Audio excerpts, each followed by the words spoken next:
Hello மக்களே, welcome to our channel. இன்னைக்கு கடலைக்கறி எப்படி செய்யறதுன்னு பார்த்துருவோமா. பேனில் கொஞ்சமாக ஆயில் சேர்த்து சோம்பு, சீரகம், பட்டை, ஒரு சின்ன பீஸ் பட்டை, 3 கிராம்பு, மிளகு இதெல்லாம் சேர்த்துக்கோங்க. இது கூட கொஞ்சமாக பெரிய வெங்காயம், கொஞ்சம் சின்ன வெங்காயம், 2 தக்காளி நறுக்கி வச்சுருக்கேன், அதை இதோட சேர்த்துக்க போகிறேன். இதோட கொஞ்சமாக தேங்காய்ச்சல் இதெல்லாம் சேர்த்து நல்லா வதக்கிக்கோங்க.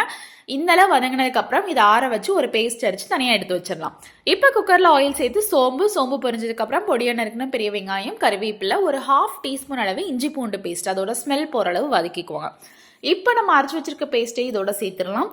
நான் வீட்டில் அரைச்ச தனி மிளகா பொடி ஒரு 3 ஸ்பூன் அளவு நான் சேர்த்துக்க போகிறேன். சேர்த்து எண்ணெய் நல்லா பிரிஞ்சு வரணும், அதோட ஸ்மெல் பச்சை ஸ்மெல் எல்லாமே போகணும்.